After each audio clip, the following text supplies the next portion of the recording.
ओम शांति। ऊंचे ते ऊंचा शिव बाबा परम शिक्षक भी है, परम सतगुरु भी है। और इसीलिए शिव बाबा जो ब्रह्मा मुख से वाक्य उच्चारित करते हैं, वो महावाक्य, वो ज्ञान भी सर्वोच्च है। और जो बाबा श्रीमत देते हैं, वो श्रीमत भी ऊंचे ते ऊंची है। और इसीलिए जितना हम उस श्रीमत पर चलते हैं, जितना परम शिक्षक के ज्ञान को जीवन में धारण करते हैं, उतना हम आत्माएं भी ऊंचे ते ऊंची बन जाते हैं। और इसलिए ये ईश्वरीय ज्ञान ही है जो मनुष्य को कनिष्ठ से उत्तम बनाता है, पुरुषोत्तम बनाता है। परंतु कैसे पता चले कि हम ऊंचे ते ऊंचे बन रहे हैं? ऊंचे ते ऊंचे बच्चों की निशानी क्या होगी? कैसे हम खुद को चेक करें और अगर कुछ कमी है, कमज़ोरी है तो उसको पूरा करें। आज की मुरली बहुत ही विस्तार पूर्वक इन प्रश्नों का उत्तर दे रही है। ध्यान से सुनेंगे प्यारे बाबा के मधुर महावाक्य। आज है 30 सितंबर 2025। बाबा के महावाक्य हैं, मीठे बच्चे, बाप आए हैं सबके दुख हर कर सुख देने, इसलिए तुम दुख हरता के बच्चे किसी को भी दुख मत दो। प्रश्न है, ऊंच पद पाने वाले बच्चों की मुख्य निशानी क्या होगी? कैसे पता चले? उत्तर है, नोट करेंगे। पहला पॉइंट, वे सदा श्रीमत पर चलते रहेंगे। नोट करेंगे, सदा। ऐसे नहीं कि परिस्थितियां बदल गई तो श्रीमत उसमें मनमत ऐड हो गई। नहीं, ऐसे नहीं होगा। दूसरा पॉइंट, कभी हठ नहीं करेंगे। जिद करना और सिद्ध करना ये ऊंच पद पाने वाले बच्चे नहीं करते। तीसरा, अपने को आप ही राज तिलक देने के लिए पढ़ाई पढ़कर गैलप करेंगे। चौथा, अपने को कभी घाटा नहीं डालेंगे। पांचवा, सर्वप्रति रहम दिल और कल्याणकारी बनेंगे सर्व के प्रति। उन्हें सर्विस का बहुत शौक होगा। छठा पॉइंट, कोई भी तुच्छ काम नहीं करेंगे, लड़ेंगे, झगड़ेंगे नहीं। आज का गीत है, तूने रात गवाई सो के और दिवस गवाया खाके।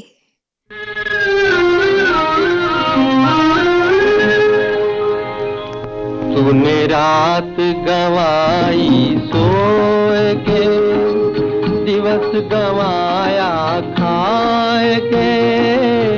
हीरा जन्म अमोल था, कौड़ी बदले जाए। तूने रात गवाई सोए के।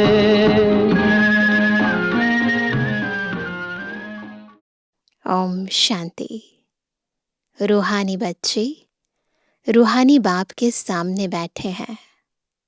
अब इस भाषा को तो तुम बच्चे ही समझते हो, और कोई नया समझ ना सके। हे रूहानी बच्चे, ऐसे कभी कोई कह ना सके, कहने आएगा ही नहीं। तुम जानते हो हम रूहानी बाप के सामने बैठे हैं। बिल्कुल बाबा को अपने सम्मुख अनुभव करेंगे। जिस बाप को यथार्थ रीति कोई भी जानते नहीं, वो हमारे सम्मुख है। भल अपने को भाई भाई भी समझते हैं। हम सब आत्माएं हैं, बाप एक है, परंतु यथार्थ रीति नहीं जानते। जब तक सम्मुख आकर समझे नहीं, तब तक समझे भी कैसे? जब तक शिव बाबा सम्मुख ना आए और हमको ना समझाए तब तक समझ आएगा भी नहीं एक्चुअली में। तो बाबा कहते हैं तुम भी जब सम्मुख आते हो तब समझते हो। तुम हो ब्राह्मण ब्राह्मणियाँ, तुम्हारा सरनेम ही है ब्रह्मावंशी, ब्रह्मा कुमार ब्रह्मा कुमारियाँ। तो अभी सब क्या बन गए? बीके। सब अपने नाम के आगे क्या लगाते हैं? बीके। तो ये हमारा सरनेम है, क्योंकि हमारे ऊंचा कौन है? ब्रह्मा बाबा ना। तो हम ब्रह्मा के बच्चे और बच्चियां हैं। शिव की तो सब आत्माएं हैं। तुमको शिव कुमार व शिव कुमारी नहीं कहेंगे, है ना। मेल और फीमेल बॉडी में आने के बाद होता है। बाबा के बच्चे तो हम सब आत्माएं हैं। यह अक्षर रॉन्ग हो जाता। कुमार हो तो कुमारी भी हो। शिव की सब आत्माएं हैं। आत्मा का ऐसे कोई जेंडर होता नहीं है, लेकिन क्योंकि हम बाबा से वर्षा लेते हैं तो कह देते हैं सभी बाबा के बच्चे हैं, है ना। बच्चियां नहीं कहते। तो बाबा कहते हैं शिव की तो सब आत्माएं हैं। कुमार कुमारी तब कहा जाता जब मनुष्य के बच्चे बनते हैं। शिव के बच्चे तो निराकारी आत्माएं हैं ही। मूल वतन में सब आत्माएं ही रहती हैं। ले चलेंगे मन बुद्धि को कहाँ? मूल वतन। वहाँ हम सब आत्माएं रहती हैं, जिनको सालीग्राम कहा जाता है। यहाँ आते हैं तो फिर कुमार और कुमारियाँ बनते हैं जिस्मानी। वास्तव में तुम हो कुमार, शिव बाबा के बच्चे। कुमारियाँ और कुमार तब बनते जब इस शरीर में आते हो। तुम बीके हो, इसलिए भाई बहन कहलाते हो। अभी इस समय तुमको नॉलेज मिलती है। इस समय हम सब बच्चों को नॉलेज मिली है कि क्या है ब्रह्मा कुमार ब्रह्मा कुमारी और किस नाते से हम सब आपस में भाई भाई हैं। तो अभी इस समय तुमको नॉलेज मिली है। तुम जानते हो बाबा हमको पावन बनाकर ले जाएंगे। आत्मा जितना बाप को याद करेगी तो पवित्र बन जाएगी। आत्माएं ब्रह्मा मुख से यह नॉलेज पढ़ती हैं। चित्रों में भी बाप की नॉलेज क्लियर है। शिव बाबा ही हमको पढ़ाते हैं। न श्री कृष्ण पढ़ा सकते, न श्री कृष्ण द्वारा बाप पढ़ा सकते हैं। श्री कृष्ण तो बैकुंठ का प्रिंस है ना। श्री कृष्ण तो प्रिंस है, टीचर नहीं है। टीचर तो शिव बाबा है। यह भी तुम बच्चों को समझाना है। श्री कृष्ण तो स्वर्ग में अपने माँ बाप का बच्चा होगा, स्वर्गवासी बाप का बच्चा होगा। वो बाप जो स्वर्ग में रहने वाला है उसका बच्चा होगा। वो वैकुंठ का प्रिंस है। श्री कृष्ण वैकुंठ का प्रिंस है। उनको भी कोई जानते नहीं। श्री कृष्ण जयंती पर अपने अपने घरों में श्री कृष्ण के लिए झूले बनाते हैं, व मंदिरों में झूले बनाते हैं।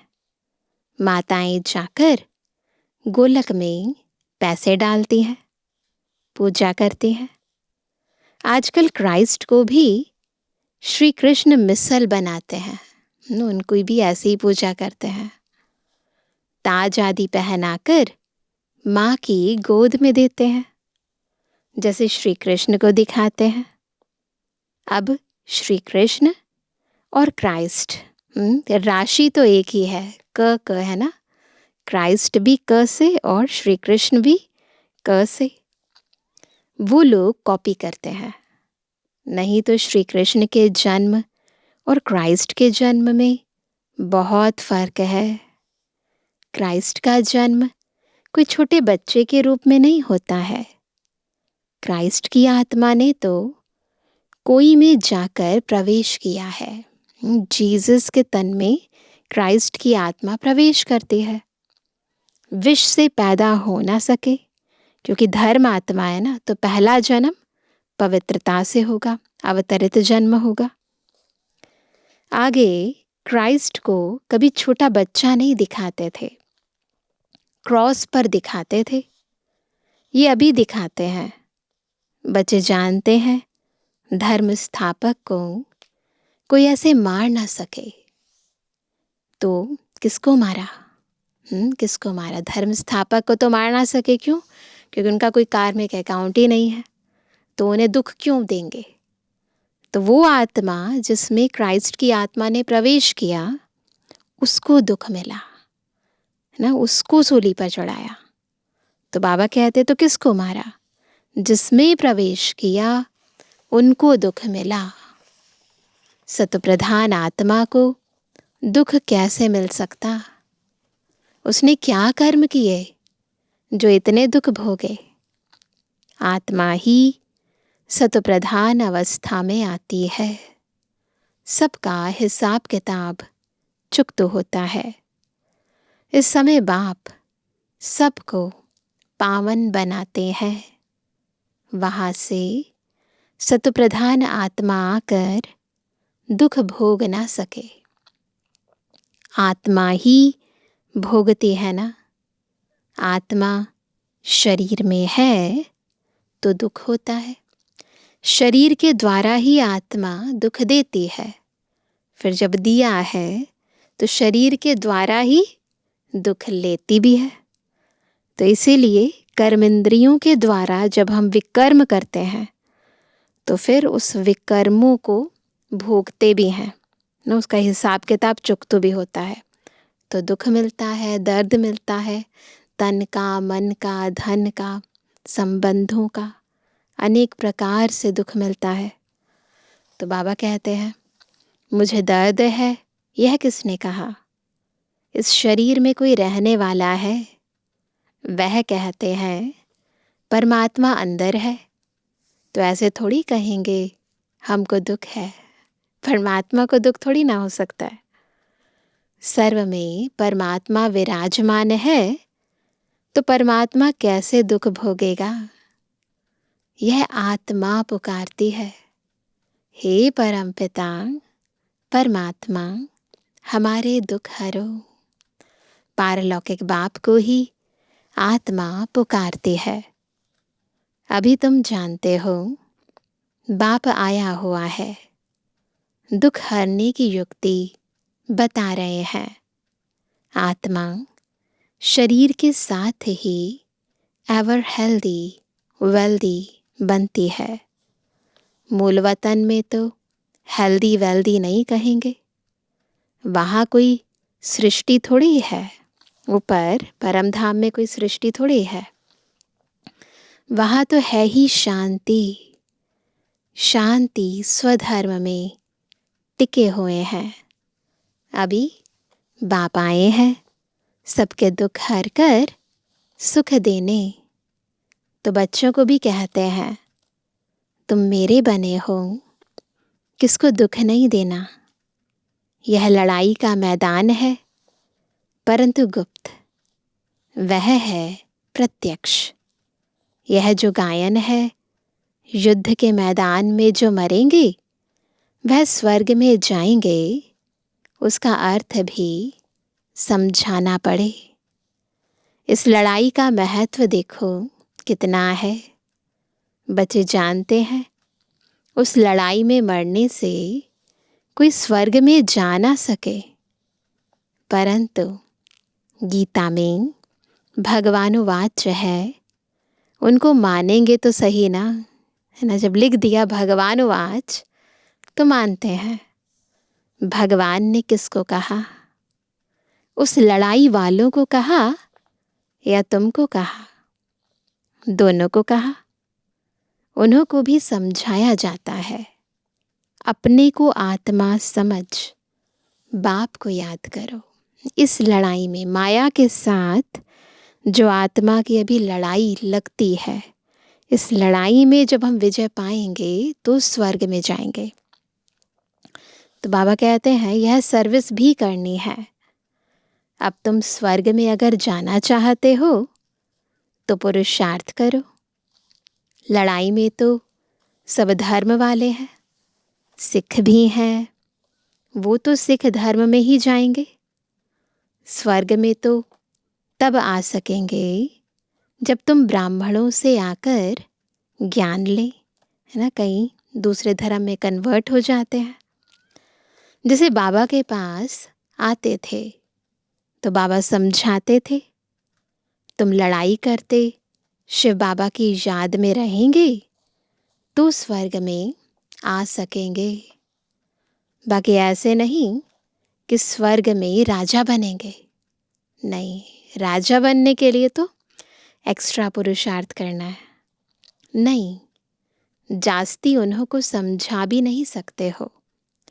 उनको थोड़ा ही ज्ञान समझाया जाता है, मानेंगे भी नहीं ना। लड़ाई में अपने इष्ट देवता को याद ज़रूर रखते हैं। सिख होगा तो गुरु गोविंद की जय कहेंगे। ऐसा कोई नहीं जो अपने को आत्मा समझ परमात्मा को याद करे, है ना। यथार्थ ज्ञान नहीं है तो जैसा भक्ति मार्ग में करते आए हैं, अपने इष्ट देव को या फिर गुरु को याद करते हैं। बाकी हाँ, जो बाप का परिचय लेंगे तो स्वर्ग में आ जाएंगे। सबका बाप तो एक ही है, पतित पावन। वह पतितों को कहते हैं, मुझे याद करने से तुम्हारे पाप कट जाएंगे और मैं जो सुख धाम स्थापन करता हूँ उसमें तुम आ जाएंगे। लड़ाई में भी शिव बाबा को याद करेंगे तो स्वर्ग में आ जाएंगे। उस युद्ध के मैदान की बात और है, वो स्थूल युद्ध के मैदान की बात नहीं है। ये जो माया के साथ इस कर्म क्षेत्र पर हमारा युद्ध चल रहा है उसकी बात है। तो बाबा कहते उस युद्ध के मैदान की बात और है, यहाँ और है। बाप कहते हैं ज्ञान का विनाश नहीं होता है। शिव बाबा के बच्चे तो सब हैं।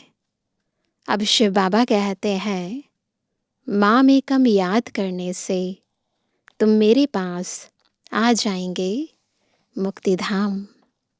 फिर जो ज्ञान सिखाया जाता है वह पढ़ेंगे तो स्वर्ग की राजाई मिल जाएगी।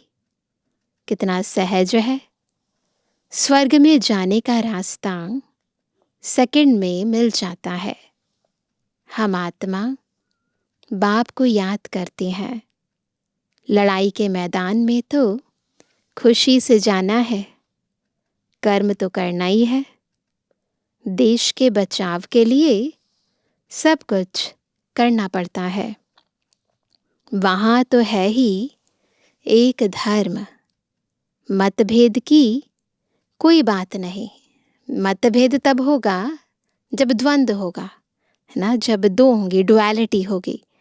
तो जब है ही एक धर्म, एक भाषा, सब कुछ एक है, तो द्वंद्व नहीं है, टकराव नहीं है, मतभेद नहीं है। यहाँ कितना मतभेद है। पानी पर, ज़मीन पर झगड़ा। पानी बंद कर देते हैं तो पत्थर मारने लग पड़ते हैं। एक दो को अनाज नहीं देते तो झगड़ा हो जाता है। तुम बच्चे जानते हो हम अपना स्वराज्य स्थापन कर रहे हैं। पढ़ाई से राज्य पाते हैं। नई दुनिया ज़रूर स्थापन होनी है। नूंद है तो कितनी खुशी होनी चाहिए। कोई भी चीज़ में लड़ने झगड़ने की कोई बात नहीं। रहना भी बहुत साधारण है। बाबा ने समझाया है तुम ससुर घर जाते हो इसलिए अब वनवाह में हो, जब शादी होती है तो दुल्हन जो है वो ससुर घर जाती है, परंतु उससे पहले वनवाह में रहती है, पुराने कपड़े पहनती है। सभी आत्माएं जाएंगी, शरीर थोड़ी जाएंगे। शरीर का अभिमान भी छोड़ देना है। जो चीज़ रहनी नहीं है, टेम्परेरी है, आज है कल नहीं है, उसका अभिमान क्यों करना। हम आत्मा है। 84 जन्म अब पूरे हुए हैं। याद रहे, हम आत्मा है। हमने 84 जन्म पूरे कर लिए हैं। जो भी भारतवासी हो, बोलो भारत स्वर्ग था। अब तो कलयुग है।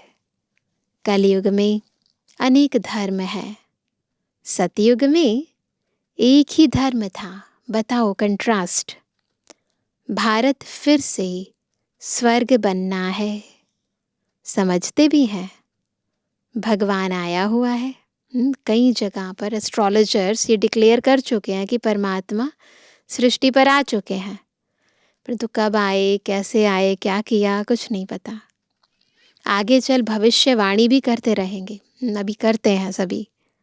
वायुमंडल देखेंगे ना, तो बाप बच्चों को समझाते हैं। बाप तो सभी का है ना, सबका हक है। बाप कहते हैं, मैं आया हूँ और सबको कहता हूँ, माम एकम याद करो, तो तुम्हारे विकर्म विनाश होंगे। अभी तो मनुष्य समझते हैं कभी भी लड़ाई हो सकती है। यह तो कल भी हो सकती है। लड़ाई जोर भरने में देरी थोड़ी लगती है। ये तो साकार बाबा का टाइम था, लेकिन प्रैक्टिकल में आज यही सिचुएशन है। पता ही नहीं चलता है कब कहाँ कौन सी वॉर छिड़ जाए। परंतु तुम बच्चे समझते हो, अभी हमारी राजधानी स्थापन हुई नहीं है, तो विनाश कैसे हो सकता है। पहले की बात है। अभी तो देखो कितना ज़्यादा फैलाव हो चुका है हमारा। अर्जुन, बाप का पैगाम ही चारों तरफ कहाँ दिया है। पतित पावन बाप कहते हैं, मुझे याद करो तो विकर्म विनाश होंगे। यह पैगाम सबके कानों पर जाना चाहिए। भल लड़ाई लगे, बॉम्ब्स भी लग जाएं, परंतु तुमको निश्चय है कि हमारी राजधानी ज़रूर स्थापन होनी है। तब तक विनाश हो नहीं सकता। विश्व में शांति कहते हैं ना, विश्व में वार होगी, वॉर लड़ाई होगी, तो विश्व को खत्म कर देंगे। विश्व में अगर युद्ध छिड़ेगा तो विश्व खत्म कर देंगे। यह है विश्वविद्यालय। सारे विश्व के लिए विद्यालय है। सारे विश्व को तुम नॉलेज देते हो। एक ही बाप आकर सारे विश्व को पलटाते यानी परिवर्तन करते हैं। वो लोग तो कल्प की आयु ही लाखों वर्ष कह देते हैं। तुम जानते हो, इनकी आयु पूरे 5000 वर्ष है। कहते हैं क्राइस्ट से 3000 वर्ष पहले हेवन था। इस्लामी, बौद्धी आदि सबका हिसाब किताब निकालते हैं। उनसे पहले दूसरे कोई का नाम है नहीं। तुम अंगे अक्षरे बता सकते हो, एज इट इज बता सकते हो, तो तुमको कितना नशा रहना चाहिए। झगड़े आदि की बात ही नहीं। झगड़ते वह हैं जो, कौन झगड़ते हैं, जो निधन के होते हैं, जिनका कोई धनी धोड़ी नहीं होता ना, घर में कोई नहीं है समझाने वाला, सिखाने वाला, तो लड़ते झगड़ते हैं। तुम अभी जो पुरुषार्थ करेंगे 21 जन्म के लिए, प्रारब्ध बन जाएगी। लड़ेंगे झगड़ेंगे तो ऊंच पद भी नहीं मिलेगा, सजाएं भी खानी पड़ेंगी। कोई भी बात है, कुछ भी चाहिए तो बाप के पास आओ।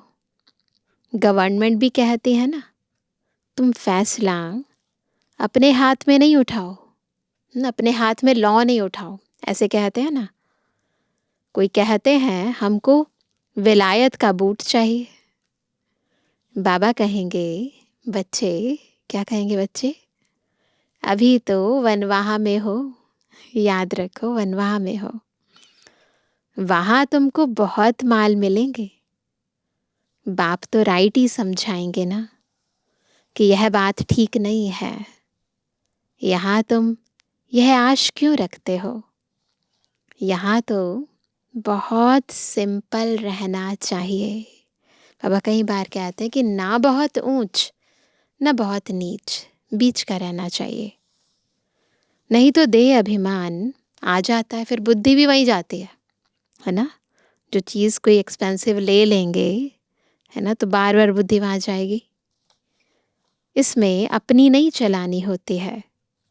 बाबा जो कहे, बीमारी आदि है, डॉक्टर आदि को भी बुलाते हैं, दवाई आदि से संभाल तो सबकी होती है, फिर भी हर बात में बाप बैठा है। जो भी काम करो बाबा की श्रीमत प्रमाण करो। श्रीमत तो श्रीमत है ना, निश्चय में विजय है। बाबा में निश्चय रखो, बाबा कुछ गलत नहीं करेगा बच्चों के लिए, तो निश्चय में विजय है। वो तो सब कुछ समझते हैं ना, बाबा सब कुछ समझते हैं किसके लिए क्या ठीक है। बाप की राय पर चलने में ही कल्याण है, अपना भी कल्याण करना है। कोई को वर्थ पाउंड बना नहीं सकते हैं तो वर्थ नॉट अ पैनी ठहरे ना। अगर हम किसी का कल्याण नहीं कर पाते, इसका मतलब हम भी ऐसे ही हैं, वर्थ नॉट अ पैनी, पाउंड बनने लायक नहीं। यहाँ वैल्यू नहीं तो वहाँ भी वैल्यू नहीं रहेगी। सर्विसेबल बच्चों को सर्विस का कितना शौक रहता है, चक्र लगाते रहते हैं, सेवा के लिए इधर उधर जाते रहते हैं। सर्विस नहीं करते तो उनको रहम दिल, कल्याणकारी कुछ भी नहीं कहेंगे। बाबा को याद नहीं करते तो तुच्छ काम करते होंगे, है ना। अगर बाबा की सेवा नहीं करते हैं, बाबा को याद नहीं करते हैं, फिर कुछ उल्टा ही करते हैं, पद भी तुच्छ पाएंगे। ऐसे नहीं, हमारा तो शिव बाबा से योग है, यह तो है, यह तो है ही बीके, ऐसे तो नहीं बोलेंगे ना।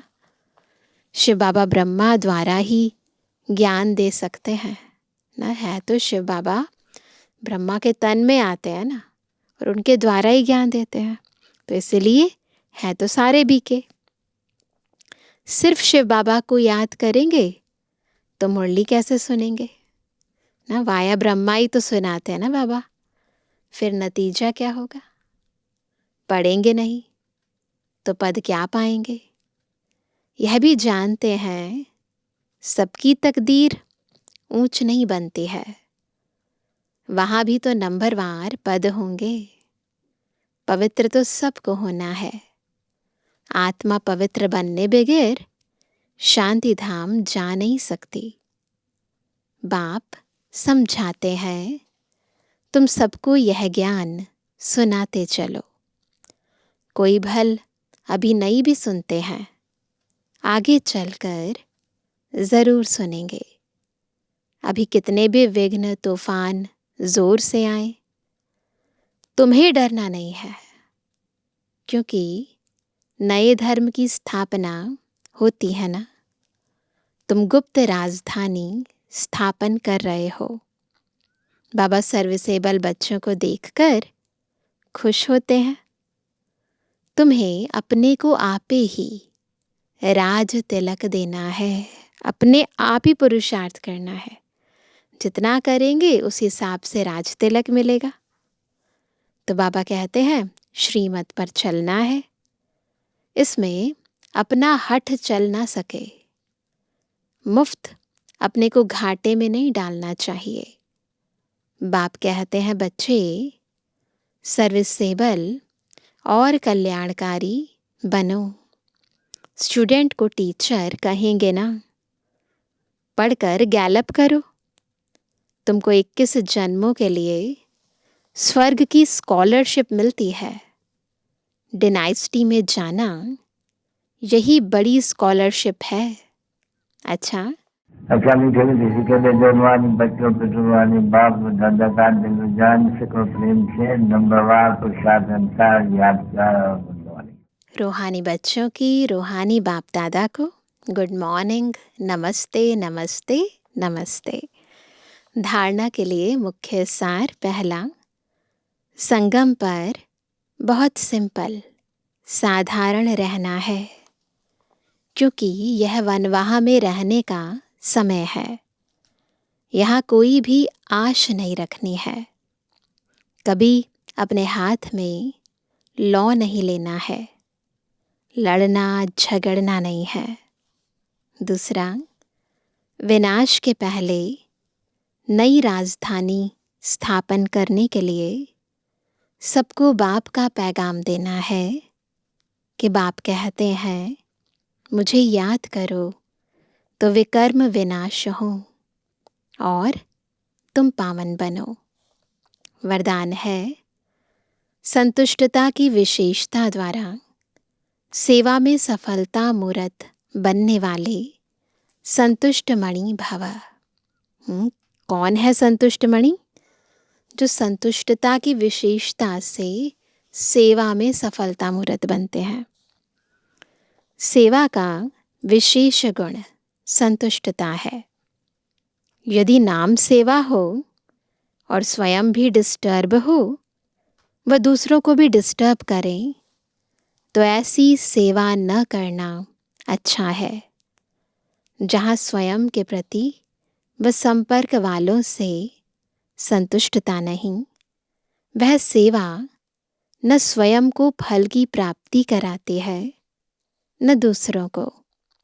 इसलिए पहले एकांतवासी बन स्वपरिवर्तन द्वारा संतुष्ट मणि का वरदान प्राप्त कर फिर सेवा में आओ, तब सफलता मूर्त बनेंगे।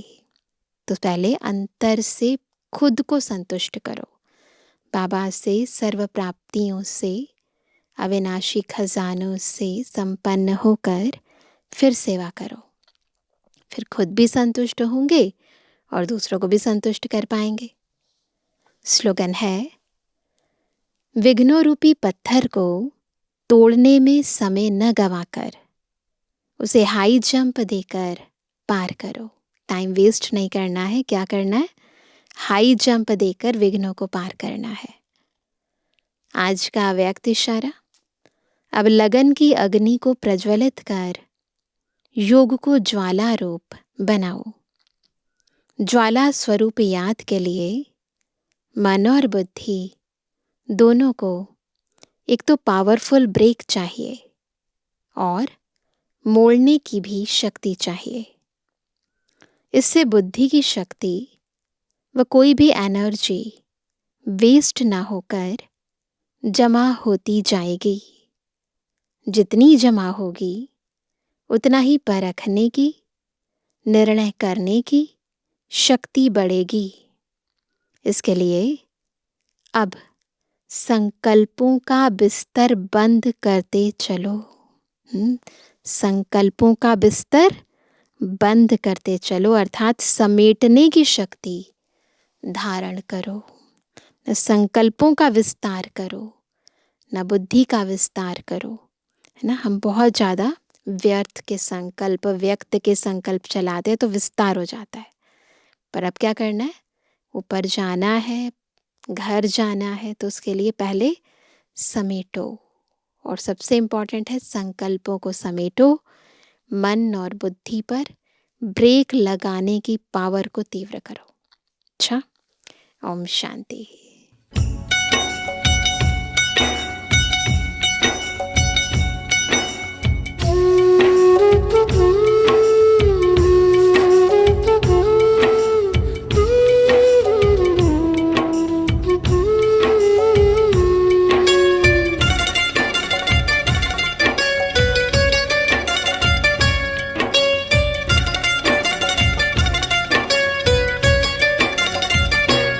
मनवारे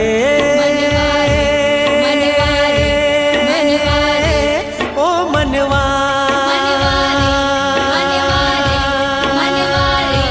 मनवारे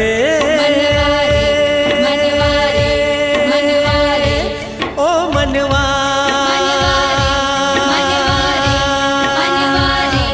मनवारे ओ मनवा मनवारे ओ मनवा ओ मनवा दुख की निशान अब बीत चली सर्जन है साकार सर्जन है साकार सुख का दरिया बह आया है देख तेरे द्वार मनवारे मनवारे मनवारे मनवारे ओ मनवा मनवारे ओ मनवा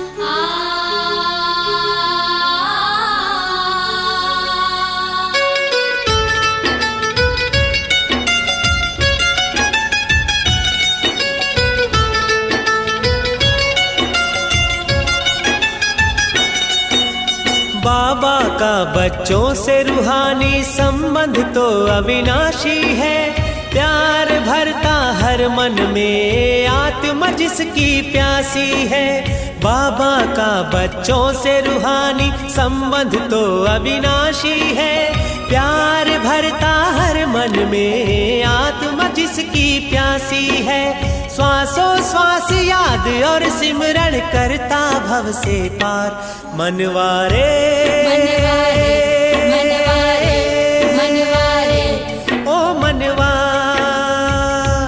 मनवारे ओ मनवा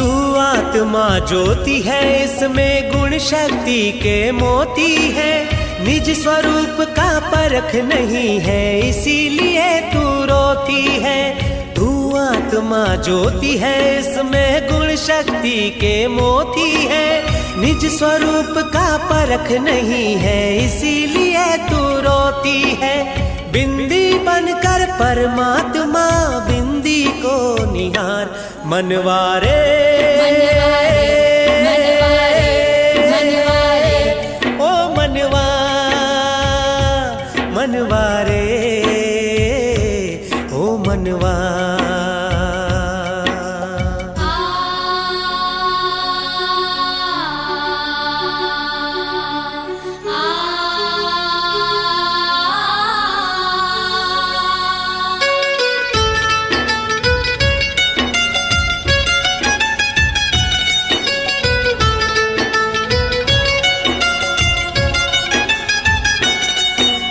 तिरसठ जन्मों का रोगी है विष बन गए विकार देह भान में आने से मन से हुआ बीमार 63 जन्मों का रोगी है विष बन गए विकार देह भान में आने से मन से हुआ बीमार अब आगे की सुधील बीती को दे तू विसार मनवारे मनवारे मनवारे मनवारे ओ मनवा मनवारे ओ मनवा ओ मनवा दुख की निशान अब बीत चली सर्जन है साकार सर्जन है साकार सुख का दरिया बह आया है देख तेरे द्वार मनवारे मनवारे मनवारे मनवारे